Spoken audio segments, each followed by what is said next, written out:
আল্লাহ রাব্বুল আলামিন ডাক দিয়ে বললেন, ইয়া বনি ইসরাঈল, ও বনি ইসরাঈল, স্মরণ করো ওই সময়ের কথা। উযকুর, স্মরণ করো নি'মাতি আল্লাতী আন'আমতু আলাইকুম, যখন আমি আল্লাহ তাআলা নিয়ামত দান করেছিলাম। বনি ইসরাঈলদেরকে আল্লাহ কিছু নিয়ামত দান করেছিলেন, সেই সময়ের কথা আল্লাহ তাআলা উল্লেখ করলেন। কিছু নিয়ামত দিয়েছিলেন আল্লাহ রাব্বুল আলামিন। বনি ইসরাঈলদের সম্পর্কে কোরআনুল কারীমের মধ্যে অনেক জায়গায় ইরশাদ করেছেন। যারা কম বেশি কোরআনুল কারীম পড়তে পারেন তারা নিশ্চয়ই জানেন বনি ইসরাঈলদের শব্দ, এ শব্দ কোরআনুল কারীমের মধ্যে আছে না নাই? এখান থেকে তিনটা পয়েন্ট বের করতে চাই, খেয়াল করেন। এক নম্বর প্রশ্ন আমি আপনাদের কাছে করতে চাই, বলেন তো কোরআনুল কারীমের কাছে বনি ইসরাঈল সম্পর্কে কেন আল্লাহ এত বারবার বললেন? বনি ইসরাঈল মূলত কারা? জবাব আমি আবার দিয়ে দিব, শুধুমাত্র প্রশ্নগুলো রেখে গেলাম পয়েন্ট আকারে নিয়ে আসার জন্য। আল্লাহর কোরআনুল কারীমের কাছে, কোরআনুল কারীমের মধ্যে বনি ইসরাঈল সম্পর্কে বর্ণনা করা হচ্ছে। বনি ইসরাঈল মূলত কারা জানার দরকার আছে না নাই? দুই নম্বর প্রশ্ন, বনি ইসরাঈলদেরকে আল্লাহ তাআলা নিয়ামত দানের কথা বললেন, বনি ইসরাঈলদেরকে কি এমন নিয়ামত আল্লাহ তাআলা দান করেছিলেন? তিন নম্বর প্রশ্ন, বনি ইসরাঈলদের কথা কেন বারবার আমাদের কাছে কেনই বা বললেন? কি উদ্দেশ্য এমন? আমরা তো বনি ইসরাঈল না। বনি ইসরাঈলের সীমানা শেষ হয়ে গেছে ঈসা আলাইহিস সালাম পর্যন্ত। আমরা নবী মুহাম্মদুর রাসূলুল্লাহ সাল্লাল্লাহু আলাইহি ওয়াসাল্লামের উম্মত, আমাদের জন্য কেন বারবার বনি ইসরাঈলদের কথা উল্লেখ করা হলো? এবার চলুন এক নম্বর পরিচয়, বনি ইসরাঈল কারা। বনি ইসরাঈলের লম্বা চওড়া ব্যাখ্যা জানার দরকার হবে না, শুধুমাত্র যতটুকু সবার মনে রাখা সহজ হবে এতটুকু মনে রাখবেন।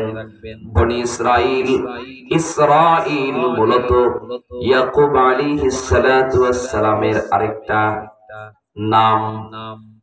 তার অনুসারী থেকে শুরু হয়েছে আল্লাহর নবী ঈসা আলাইহিস সালাতু ওয়াস সালাম পর্যন্ত, আল্লাহর নবী ইব্রাহিম আলাইহিস সালাতু ওয়াস সালাম থেকে ধারাবাহিকতা শুরু করে ঈসা আলাইহিস সালাম পর্যন্ত চার বংশধর এবং অনুসারী, তাদেরকেই মূলত বনি ইসরাঈল বলে। এতটুকু মনে রাখলেই চলবে। বনি ইসরাঈলদের সম্পর্কে আল্লাহ তাআলা কেন বারবার কোরআনুল কারীমের মধ্যে বললেন? বনি ইসরাঈলদের সম্পর্কে বারবার কোরআনুল কারীমের মধ্যে জানান দিয়ে গোটা পৃথিবীর নবী মুহাম্মদুর রাসূলুল্লাহ সাল্লাল্লাহু আলাইহি ওয়াসাল্লামের উম্মতদেরকে শিক্ষা দিলেন, পূর্বেকার অমুক অমুক জাতি এই অপরাধ করার কারণে তাদের পরিণতি এমন হয়েছিল, তোমরাও যেন এমন অপরাধের কাছেও না যাও, তাহলে তোমাদের জন্য শাস্তি আছে, সতর্ক বার্তা দিয়ে দিলেন। আল্লাহর নবী, বিশ্ব নবী আমার আল্লাহর দরবারে দোয়া করেছিলেন, মালিক আমার আল্লাহ, গোটা পৃথিবীর সব নবী রাসূলদের জন্য উম্মতেরা যখন অন্যায় করত, অপরাধ করত, তাদের অপরাধ, তাদের অন্যায়ের সাথে সাথে তাদেরকে শাস্তি দিতেন, গজব দিতেন। আমার উম্মতেরা যদি অন্যায় করে, পাপ করে, গুনাহ করে, তাদেরকে আপনি সাথে সাথে শাস্তি দিয়ে, গজব দিয়ে ধ্বংস করে দিবেন না, বরং তাদেরকে মাফ করার জন্য একটা দরজা খোলা রেখে দিবেন। রব্বুল আলামিন ডাক দিয়ে বললেন, হাবিব ইয়া রাসূলুল্লাহ, আপনার উম্মতদের জন্য গুনাহ করার সাথে সাথে আমি শাস্তি দিব না, গুনাহ করার সাথে সাথে আমি গজব দিয়ে জনপদের লোকদেরকে ধ্বংস করে দিব না, বরং আপনার উম্মত যখন গুনাহ করবে, গুনাহ থেকে ফিরে আসার পর যারা তখন অনুতপ্ত হবে, লজ্জিত হবে, ক্ষমা প্রার্থনা করবে, আমি আল্লাহ তাআলা আপনার উম্মতের জন্য তওবার দরজাটাকে খোলা রেখে দিলাম। বান্দা যখন অনুশোচনা বোধ জাগ্রত হবে, অনুতপ্ত হয়ে আমি রব্বুল আলামিনের কাছে তওবা করবে, আমি রব্বুল আলামিন তাদেরকে মাফ করে দিব। আল্লাহ রাব্বুল আলামিন নবী মুহাম্মদুর রাসূলুল্লাহ সাল্লাল্লাহু আলাইহি ওয়াসাল্লামের উম্মতদেরকে একটু আলাদা স্পেশাল ভালোবাসা দিলেন।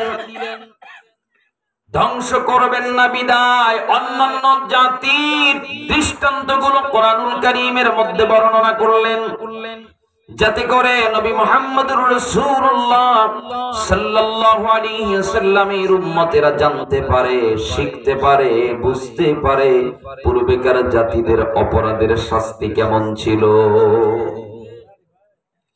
3 নম্বর প্রশ্ন ছিল বনি ইসরাঈলদের সম্পর্কে আল্লাহ তাআলা এত বারবার বললেন, বনি ইসরাঈলদের নিয়ামতের কথা বললেন, বনি ইসরাঈলদের কি এমন নিয়ামত দান করেছিলেন, বনি ইসরাঈলদেরকে আল্লাহ তাআলা এমন নিয়ামত দান করেছিলেন যে নিয়ামতের কথা বর্ণনা করতে গিয়ে আল্লাহ তাআলা ডাক দিয়ে বললেন, ইয়া বনি ইসরাঈল আযকুরু নি'মাতি আল্লাতী আন'আমতু আলাইকুম ওয়া আন্নী ফাদ্দালতুকুম আলাল আলামিন। জোরে বলা যাবে কি আল্লাহু আকবার। আল্লাহর কোরআন জানিয়ে দিচ্ছে বনি ইসরাঈলদেরকে আল্লাহ তাআলা এমন এমন নিয়ামত দান করেছিলেন যেই নিয়ামতগুলো আমরা কল্পনায়ও আনতে পারবো না। তার মধ্যে ঐতিহাসিক একটা অন্যতম নিয়ামত ছিল। নিয়ামতের কথা বলার আগে আমি আপনাদের কাছে জানতে চাই, বলেন তো দেখি,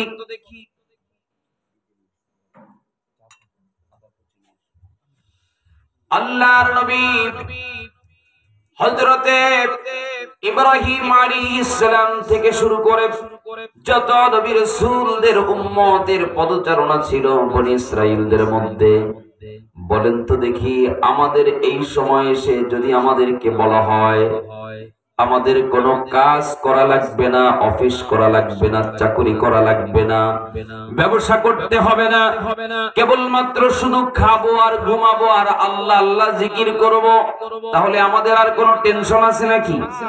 খাবারের যখন প্রয়োজন হবে আল্লাহ যদি বলে দেন তোদের খাবারের ব্যবস্থা আমি আল্লাহ আসমান থেকেই ব্যবস্থা করে দিব, আর কোনো চিন্তা আছে? মানুষ যা করে সব পেটের জন্য করে, কিসের জন্য কথা বলেন?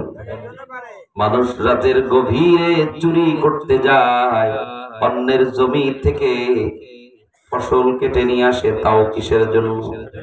পেটের জন্য। মানুষ ডাকাতি করতে রাস্তার মাঝখানে দাঁড়িয়ে যায়, তাও পেটের জন্য, কথা বলেন? মিথ্যা মামলা দিয়ে অন্যকে আসামির কাঠগড়ায় দাঁড়িয়ে দেয়, তাও কিসের জন্য? ক্ষমতার বলে, মসনদের বলে, টাকার বলে সত্যকে মিথ্যা, মিথ্যাকে সত্য মামলা রূপান্তরিত করা যায় কিনা? আসতে বলেন, কেন সন্দেহ আছে? পরের জমিতে আইল ঠেলে, তাও কিসের জন্য? পেটের জন্য। সব মানুষ দুর্নীতিও করে, আছে না নাই? সব কিছু মানুষ পেটের জন্য করে। মুসলমান যদি আল্লাহ তাআলা জানিয়ে দিতেন তোমাদের পেট নিয়ে কোনো চিন্তা নাই, পেট দিয়েছি আমি, রিজিক আমি গালে উঠায় খাওয়াবো, তাহলে মানুষ আর অন্যায় করতো না। এটা আল্লাহ তাআলা পরীক্ষার জন্য রেখে দিলেন। আমাদেরকে কষ্ট করে নিজেদের রুজি নিজেদের উপার্জন করে নিতে হয়। বনি ইসরাঈলদেরকে আল্লাহ তাআলা বলেছিলেন তোমাদের কষ্ট করে জমিনে কাজ করে খাওয়া লাগবে না, কষ্ট করে ব্যবসা করতে হবে না, কষ্ট করে ইনকাম করা লাগবে না। তোমাদের যখন ক্ষুধা হবে আমি আল্লাহ তাআলা জান্নাতি খাবার দুনিয়ার জমিনে বসেই খাইয়ে দিব।